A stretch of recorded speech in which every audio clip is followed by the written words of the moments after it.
शासन बाबा हो तुम्ही आम्हाला जसं निवडणुकीच्या काळामध्ये वापर केला आमचा तसंच आम्ही येणाऱ्या काळामध्ये पण निवडणूक येणार आहे ही पण गोष्ट तुमच्या लक्षात आणून देतोय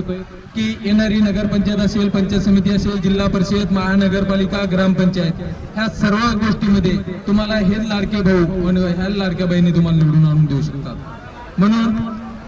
आमचे सर्वांचे लाडके मामा मान्य श्री एकनाथरावजी शिंदे साहेब तसेच सर्वांचे आवडते नेतृत्व ज्यांनी अख्ख्या महाराष्ट्रामध्ये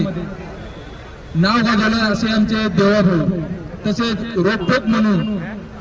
ज्यांची शैली आहे असे आमचे अजितदादा पवार। तुम्हाला कृपया विनंती आहे ह्या प्रशिक्षणार्थींना बेरोजगार करू नका। हा प्रशिक्षणार्थी जर बेरोजगार झाला तर आता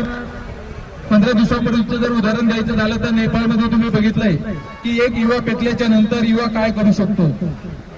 युवाचा उलटा अर्थ जर धरला तर युवाला वारा होतो आणि या वाऱ्यासारखा जर पेटला ना तर किती आग लागेल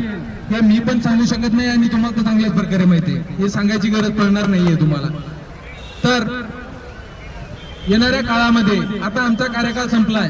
ठीक आहे, तुम्हाला रोजगार द्यायचा नसेल तर तुम्ही आम्हाला स्पष्ट सांगून द्या की आम्ही 11 महिन्याच्या नंतर ते प्रमाणपत्र घेऊन कोणत्या हॉटेलमध्ये जायचं, त्याच्यावर चिवडा खायचा, भजे खायचे का पोहे खायचे हे तरी सांगून द्यावं, कारण की तो प्रमाणपत्र घेऊन